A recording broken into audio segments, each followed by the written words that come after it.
Miércoles 27 de abril, saludos señoras, señores, bienvenidos como cada día a este espacio, nuestra revista de prensa, nuestro recorrido cada diario por el kiosco, por las portadas de los periódicos que se editan en la provincia de Córdoba, el Diario de Córdoba, ABC de Córdoba, El Día de Córdoba.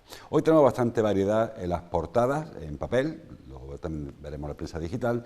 Y empezamos, como siempre, con este primer vistazo. La luz en el Diario de Córdoba. España y Portugal pactan con la Unión Europea el plan para bajar la luz. Como saben, España propuso, y también Portugal, propusieron a la Unión Europea un tope para el precio del gas que consumen las empresas que generan electricidad. España pidió 30 euros tope, nos han aceptado 50. Es verdad, reconoció ya la ministra, que era un poquito de truco de trilero. Si querías que te dejaran en 50, pide 30, porque si hubiesen propuesto 50, igual se hubiese tenido que ir a 70. Así que parece que España está satisfecha con este tope, que lo notarán sobre todo las industrias. A partir de las industrias lo notaremos todos, porque se supone que bajará el precio de la producción y se evitará que la inflación siga disparándose. La foto para dos pequeños, para Oni y Divine, que se han sido abordados unos problemas que tienen la visión en el Hospital La Ruzafa. Son hermanos, vienen de Gabón y vienen de Gabón a Córdoba para salvar la visión. En la foto, Oni y Divine junto a la misionera Inmaculada Pino, al doctor Juan Manuel Laborda y Ángel Parojo, en una foto que firma Manuel Murillo. Más informaciones que ahora iremos dando. El diario ABC. La foto es para un acto que se celebró ayer en CECO, en la sede de la patronal, y es el apoyo de las empresas cordobesas a la base logística. Las empresas se vuelcan con la base logística. Esta jornada lo que analizaba era los requisitos que tienen que tener las empresas que quieran ser proveedoras del Ejército de Tierra. ¿Qué hace falta para poder vender al Ejército de Tierra? Actualmente hay una serie, un listado de empresas que ya han pasado unos filtros, un filtro de calidad, filtro de competitividad, filtro de precio, etcétera, que se verá, lógicamente, ahora ampliado una vez que la base logística de la Rinconada empezará a funcionar, que será, pues, como saben, de aquí a 3-4 años. Pues se están dando pasos ya, sobre todo porque hay uno de los trámites que son lentos. No van a tardar 4 años ninguno de ellos, pero bueno, para que quien quiera tener en sus planes de negocio, trabajar con el Ejército, ayer se organizó esta jornada, y como ven, el Salón de Actos a tope de empresarios que vienen a interesarse sobre esta posibilidad de venderle al Ejército. Una foto que firma Valerio Merino. Entre ellos, pues vemos responsables de SECO, del Ayuntamiento y del Ejército de Tierra, que acudieron a este encuentro. El titular lo ven ahí: el 97% de los espiados por Pegasus fueron con Sánchez en la Moncloa. Pegasus es un software con el cual se infectan teléfonos móviles. Es un software israelí. En principio, que se espíe desde el CNI. El CNI es nuestra CIA, el Centro Nacional de Inteligencia, como la CIA en español. No es tan extraño que el CNI espíe, porque es su trabajo, entre otras cosas. Ellos hablan de escuchas, ¿no? Pero no deja de ser necesario para los estados que tengan un sistema de espionaje. El problema es cuando el espionaje no responde a requisitos legales o judiciales, que es un poco lo que está en cuestión. Repito, no es problema, de hecho es una obligación de los estados saber qué está ocurriendo dentro del país y en el mundo, pero siempre se hace con un mandato judicial, o debería hacerse siempre con mandato judicial. Cuando no ocurre así, pues se levanta el escándalo, como el caso Pegasus, que en principio lo que parece es que investiga si hubo espionaje o escuchas ilegales a líderes de partidos independentistas. En esa polémica a veces aporta esta estadística. Prácticamente todos los casos de Pegasus, de este software israelí, fueron durante el mandato de Pedro Sánchez. El diario El Día habla de elecciones. Ahí lo tienen: el gobierno que salga de las elecciones podrá formarse antes de agosto. Ahora hablamos también de este asunto, de cuál es el calendario electoral que puso en marcha antes de ayer Juanma Moreno, o anunció antes de ayer, y ayer se disolvió el Parlamento andaluz, con lo cual se pone en marcha su renovación. La foto que firma Miguel Ángel Salas es para reconocimiento a los héroes anónimos, dice. Anónimos o no tan anónimos, que yo muchas veces esto del altruismo anónimo creo que había que descartarlo. Quien hace algún bien, lógicamente habrá que reconocérselo, como es este caso. Ayer se entregaron las medallas de Protección Civil a los voluntarios que han trabajado y mucho y bien y de manera altruista durante la pandemia, en un acto que se celebró ayer tarde en el Palacio de Congresos. Veremos imágenes en el magazine, veremos imágenes en el informativo, nuestro informativo, de este asunto, de este reconocimiento a las 49 agrupaciones locales de la provincia de Córdoba que han trabajado, que trabajan todos los días del año, pero que durante la pandemia se han hecho ver especialmente. Foto también para Núñez Feijóo, porque hay un sondeo de DIME para el Grupo Joly, el editor del día, en el que el PP de Núñez Feijóo, en la foto, adelanta al PSOE de Pedro Sánchez, que no sale la foto. Bueno, pues empezamos, si les parece, rápidamente por el tema de la luz. Como ya les he contado un poco la película cuál es, saben que el problema que tiene hoy por hoy el recibo de la luz es que el precio del gas ha disparado el resto de combustibles. Y muchas veces, y lo hemos explicado alguna de ellas, ¿por qué tendrá que ver el gas con la luz cuando nosotros lo que consumimos es luz y no gas? Bueno, pues saben que hay algunas centrales eléctricas de ciclo combinado que se alimentan no solamente de energía renovable o del carbón incluso, sino que además tienen que inyectar gas para que aquello funcione y producir electricidad. Cuando el gas ha disparado el consumo, el coste de la electricidad e incluso, aunque la central no consuma gas preferentemente, sino que se nutra, pues eso, de carbón o se nutra nuclear incluso, o de una fotovoltaica o una central hidroeléctrica. Pero como no sea suficiente la energía que aporta su fuente principal para que aquello se ponga en marcha, se inyecte un poquito de gas. La normativa europea dice que se estimará el precio de aquella fuente de combustible más costoso, y en este momento es el gas. Entonces lo que se trata es de desacoplar, sacar del sistema al gas, para que las empresas que a lo mejor se proveen de un 5% de gas y un 95% de otro tipo de combustible, no tengan que ponerle a la luz al precio máximo. Lo que se va a hacer ahora es limitar el precio del gas. Se baja a 50 euros por megavatio, con lo cual el Gobierno entiende que se abaratará, el tope máximo en el que se pagará el megavatio hora será de 150 euros, hoy está en 200 y pico euros. Eso irá poco a poco bajando la factura de la luz. No van a notarlo mucho los consumidores. También es cierto que el incremento de la luz no se ha notado tantísimo como aparece en el telediario, porque son costes de mayorista, mercado mayorista, no en las casas. Sí se va a notar sobre todo en las empresas que trabajan 24 horas al día, que tienen las máquinas andando tantísimo tiempo, y algunas de ellas han anunciado que tienen que suspender producción porque no pueden pagar la factura de la luz. Bueno, pues ellos son quienes lo notarán fundamentalmente, y el resto lo notaremos por dos vías. Primero, porque se nos abarata probablemente el recibo de la luz un poquito, y en segundo lugar porque al abaratarse los costes de producción se supone que las empresas repercutirán esa bajada también en los costes, o al menos que las empresas no tendrán que suspender producción o plantear ERTEs, que en definitiva pues se nota en los bolsillos de todos. Así que creo que es una buena noticia. Nadie confiaba en que fueran los 30 euros que propusieron Pedro Sánchez y Costa, el presidente portugués, pero bueno, como digo, esto es un poco de este tipo de negociación. Yo sí quiero conseguir 50, te propongo que sean 30 para que tú me lo subas a 50 y parezca que yo cedo y que tú cedes. Bueno, pues 50 euros por megavatio no parece un precio excesivo. Digo que ahora el tope está, creo que son... Bueno, ahora es que no hay tope, se eliminó el tope. En su día hubo un tope que eran 150, se eliminó porque Europa no tiene ese tipo de tope, y ahora se ha vuelto a colocar un tope durante un año solo, este precio de 50 euros megavatio, que espero, como digo, que lo notemos en los bolsillos. Bueno, el tema de la Junta de Andalucía, de las elecciones a la Junta, ya ayer les fuimos hablando, y antes de ayer, desde que conocimos la convocatoria de elecciones, que fue el lunes por la tarde.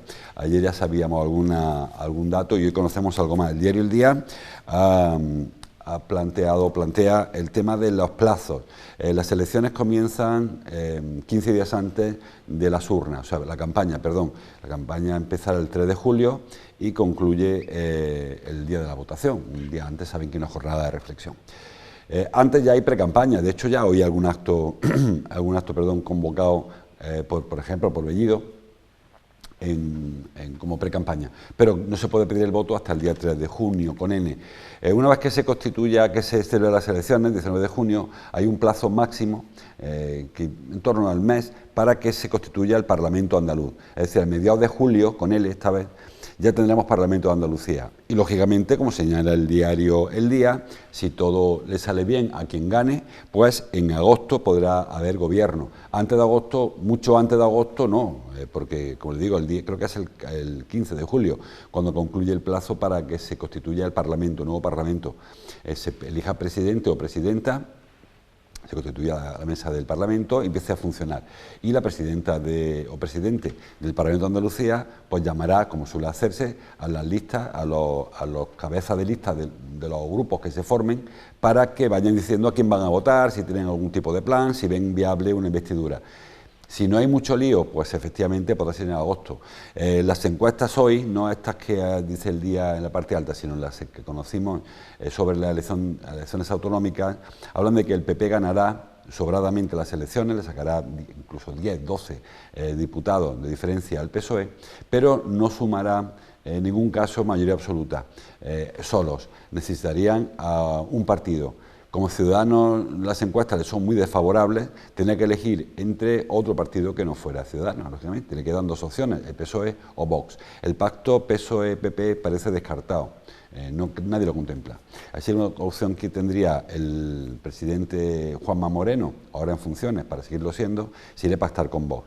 Nos consta a todos que a Juanma Moreno no le gusta esa opción, la de gobernar con Vox, así que igual en agosto no es tan fácil formar gobierno, porque haya que negociar y mucho. Bueno, no anticipemos demasiado, pero lo cierto es que los plazos son los que señala el diario El Día, y que puede ser que en agosto, antes de que durante el periodo de vacaciones, que habitualmente se toma el Parlamento en agosto, se pueda negociar para formar gobierno y en septiembre empezar a trabajar como en cualquier otro Parlamento, sin que hubiera habido elecciones. Más cosas. El diario, bueno, lo de la foto del ABC ya lo hemos visto, que es el asunto de la base logística, no voy a insistir más, hay mucha esperanza en muchos de los sectores cordobeses de producción, de construcción, o sea, de fabricación, de almacenamiento, trabajar con la base logística, y se ve cómo ese movimiento está funcionando. En la parte, en ABC me quedo, en la versión digital, perdón, habla de unas obras que se eternizan, y son las del materno infantil del Hospital Reina Sofía.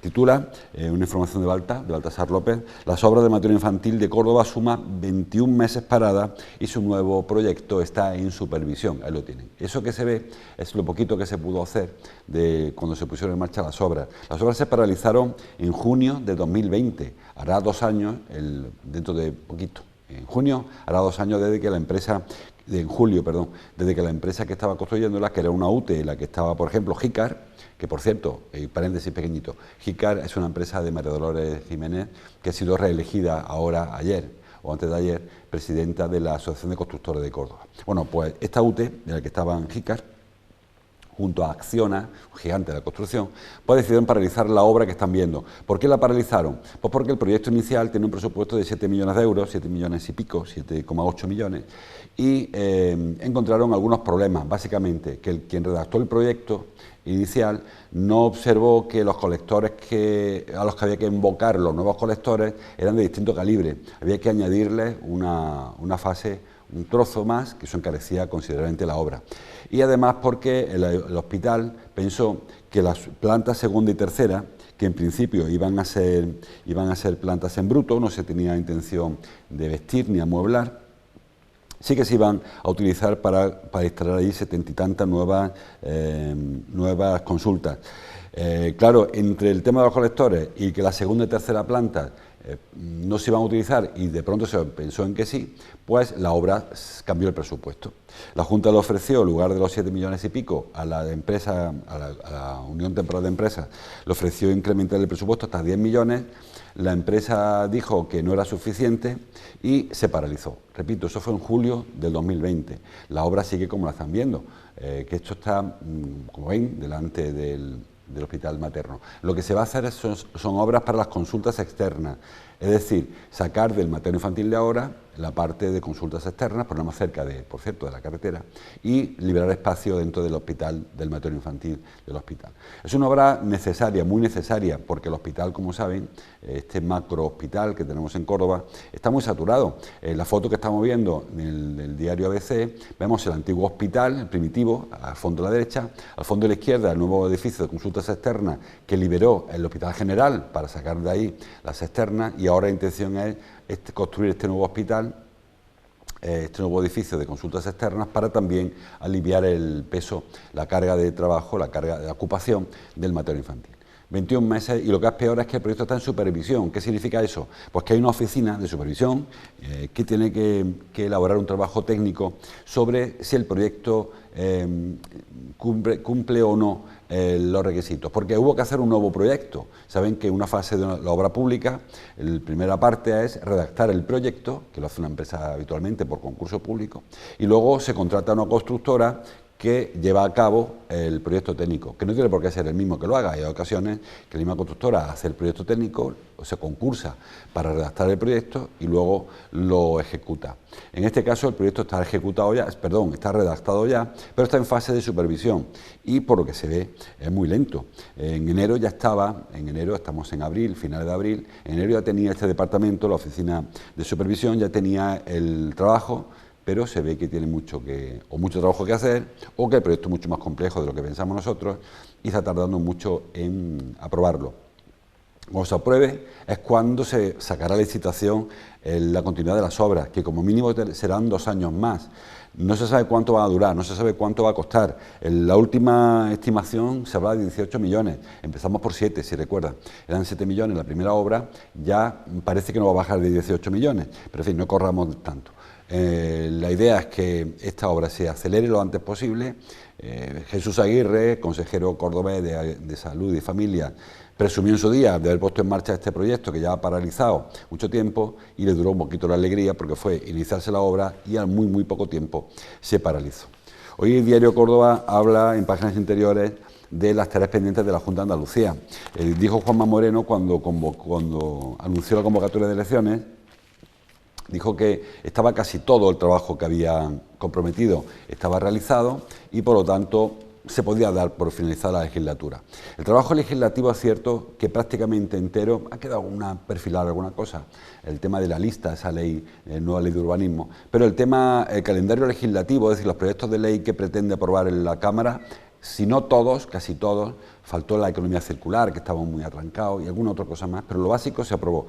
Pero es verdad que hay proyectos que se supone que iban a concluirse en este mandato, en esta legislatura, y se han quedado medio a hacer. Entre ellos señala esta información que elabora Noelia Santos, en Diario Córdoba, pues señala el tema del Palacio de Congreso de Torrijos, que está sin concluir, la instalación de ascensores, que está sin concluir, la redacción incluso de la Ronda Norte, no la ejecución, sino la redacción de la nueva Ronda Norte y sobre todo la segunda fase, que es la complicada del Brillante a la Somadilla.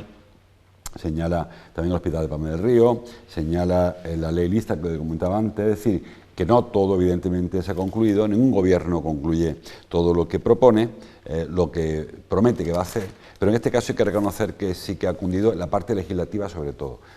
Parecía cuando se inició esta legislatura que por problemas de aritmética parlamentaria, por falta de votos, iba a ir mucho más atrancado todo el tema legislativo, y es verdad que ha habido capacidad para negociar en ocasiones con Vox, muchas veces con Vox, y también en ocasiones con el PSOE, como es el caso de la lista, para sacar adelante proyectos legislativos que permitan acelerar algún otro trámite. ¿Qué más cosas? El diario Córdoba señala en la parte alta que comienza el montaje de las casetas. Es la fecha, habitualmente este final de abril es cuando empiezan a montarse las casetas. Este fin de semana largo, ya veremos sobre todo las casetas más comunitarias, las de asociaciones, las de hermandades, que todavía queda alguna, de este tipo de colectivos, que son trabajos más comunitarios, que no son trabajos encargados a empresas, aprovechan los fines de semana, y este será un buen momento para acometer eso, para instalar las carpas, para empezar a levantar cerramientos. Este año va a ser más complicado, probablemente. Ahí saben que ha habido 2 años de parón, con lo cual había infraestructura o estructura de cada una de estas empresas que habían sufrido un deterioro importante, que habrá que reponer, cables que ya no sirvan o tejados, techos, lonas que no sirvan, en fin, será un poco más complicado y hay quien ha empezado a meterse bulla para evitar, pues eso, que les coja el toro y que estamos hablando de que hoy es 27 de abril, queda un mes prácticamente para que la feria abra y ya hay quien ha montado su carpa en el Arenal. Hablando de mayo festivo, señala hoy el diario ABC en la portadilla que son 46 las cruces que abrirán mañana jueves y estarán abiertas hasta el lunes festivo. Saben que el Día del Trabajo, el 1 de mayo, cae en domingo, se pasa al lunes. Incluso saben que en Madrid es festivo el día 2 también, que creo que se pasa del lunes al martes, con lo cual habrá bastante turismo, se espera mucho turismo. Dice el diario ABC también en la portadilla que la ocupación hotelera en Córdoba para el puente alcanza ya el 80%. Y eso que, como estamos viendo en los últimos encuentros turísticos o etapas de mucho turismo, que se están esperando ultimísima hora para hacer la reserva. De hecho, hay personas que llegan sin reserva porque no hacen planes, saben que la situación de la pandemia no es del todo clara y hay quien espera hasta el último día para reservar. Bueno, pues ya, a falta de 3 días para que empiece el puente, estamos con un nivel de reserva al 80% y lo que es más habitual también, con un nivel de precios que aumenta exponencialmente durante el mes de mayo. ¿Qué más cosas hay? Vamos con el repaso. El diario Córdoba dice en la portada que el fiscal pide 42 años de cárcel para el sacerdote acusado de abusos a 3 menores.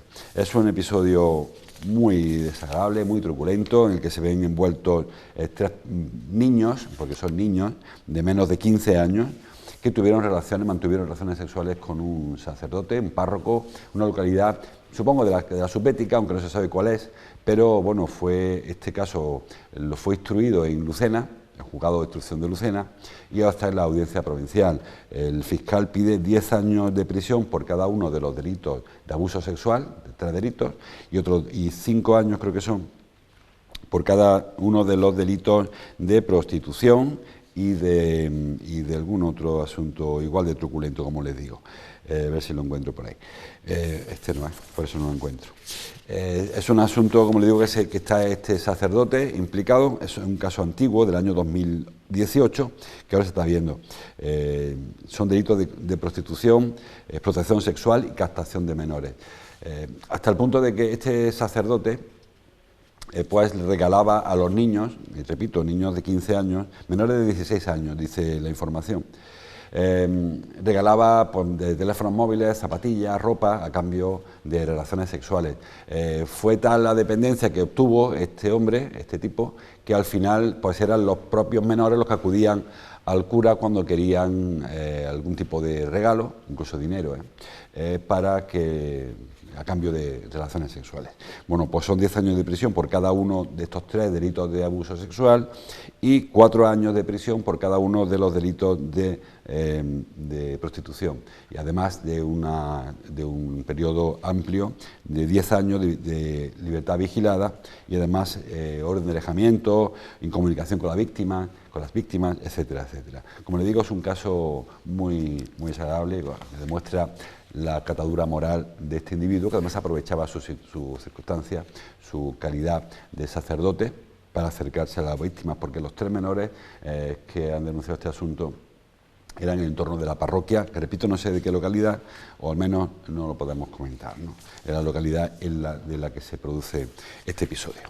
Más cosas. Veo en algún periódico, no las portadas, pero sí lo he visto por dentro, que el Ayuntamiento ha sacado a concurso la recuperación de la Cuesta del Reventón. Saben que estamos en un proceso muy interesante del Ayuntamiento, también de la Junta de Andalucía, también de la Diputación, de recuperación de entorno natural. La pandemia nos ha recordado que es un entorno natural riquísimo, que no hace falta divertirse en las bullas, que se puede unir al campo a pasárselo bien, y uno de los caminos que más se escoge, que más se elige, es este que vemos en la fotografía, el de la Cuesta del Reventón, una información que publica Alfonso Alba en Gordópolis.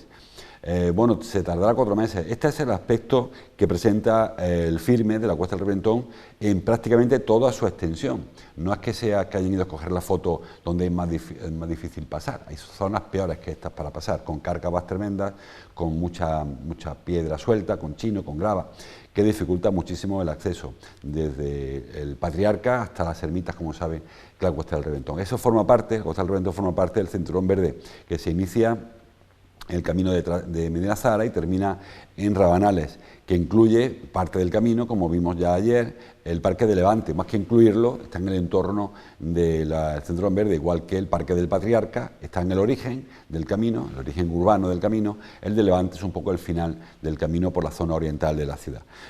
Creo que Córdoba, lo digo siempre y no me canso de recordarlo, Córdoba tiene un patrimonio medioambiental riquísimo. Hay muchas ocasiones en que vemos como las familias se marchan a Cazorla a dar un paseo, o se marchan a Grazalema, o se marchan a la Sierra de Gredos, o al Pirineo, a andurrear por el campo. Y hay ocasiones en las que, fuera del entorno más rústico, no vamos a comparar quizá pues eso, el Patriarca con los Pirineos, pero sí que hay una zona en la sierra cercana a Córdoba, y sí un poco más lejana, pues más todavía, de entorno de Castañares, entorno de Robledo, entorno de Encinares, que evidentemente no le envidian nada a otros lugares. Y Córdoba tiene ese camino por descubrir. La ventaja, o sea, el déficit que no se ha descubierto, y la ventaja es que está por descubrir y que supone un nicho importantísimo tanto para el disfrute de los cordobeses como incluso, o más, para un atractivo turístico también. Córdoba siempre ha mirado a la mezquita, que es su gran elemento de atracción, y poco a poco se van descubriendo otras fuentes de llegada. El turismo gastronómico, el turismo de naturaleza y muchas posibilidades que tiene la ciudad, turismo de congresos, turismo de compras incluso. Es decir, que se puede abrir mucho el abanico y yo siempre insisto en que Córdoba le falta una guía, un libro blanco del turismo que explique qué queremos hacer, que queremos ser de mayores y hacia dónde hay que dirigir pues, las iniciativas públicas, la inversión privada, para que el turismo que venga sea el que nos interese. Nunca nos sobran turistas, Córdoba es ciudad acogedora, no hay que decirle no a nadie, pero evidentemente hay un tipo de turismo que aporta más riqueza que otro, ¿no? Ahora llegan las cruces a partir de mañana y ya les anticipo, aunque supongo que lo saben, que llegarán muchos chicos, chicas en tren desde Madrid a divertirse al Botellón de la Cruz. Que como digo, no es que haya que prohibir la entrada a Córdoba, pero no es el tipo de turismo que Córdoba necesita, turismo siempre es bienvenido, pero insisto en que mejor es reenfocarlo hacia donde sí que interesa. Es mucho más rentable, más saludable por supuesto, que un turista vaya a las ermitas caminando desde el Patriarca, que no que se meta en una de las cruces que ya sabemos cuáles son, donde hay botellón, donde hay molestia, donde hay suciedad, y no sé si se aporta eso lo que queremos que aporte realmente a la ciudad. Hablando de zonas verdes, titula hoy Córdoba Hoy, lo he leído en Córdoba Hoy, que un demoledor estudio particular denuncia la enorme carencia de zonas verdes en la Jerquía, en los barrios de la Jerquía cordobesa. Es decir, de la Jerquía, como saben, es los barrios desde la calle de la Feria hacia Levante, ¿no? La zona antigua, casco histórico, donde nunca se ha tenido atención, se ha prestado atención a las zonas verdes, quedan alguna placita, por llamarlo así, la Jardina de Oribe y alguna placita que hay por ahí, pero poco más. Es verdad que los vecinos de esa zona echan en falta pues, espacios de esparcimiento. No vamos a pretender colocar ahí en medio un parque como el Parque Cruz Conde o el Parque de Levante o el Patriarca, porque no cabe, pero sí que es cierto que hay espacios que durante mucho tiempo se fueron adoquinando o asfaltando y que no pasaría nada por recuperarlos como zona verde. Estamos viendo la parte del Cine Andalucía en esta fotografía, que es un proyecto que en su día se planteó como zona de esparcimiento y como pulmón de la Jerquía, y hemos visto cómo no ha funcionado exactamente como se previó y no ha funcionado como espacio verde.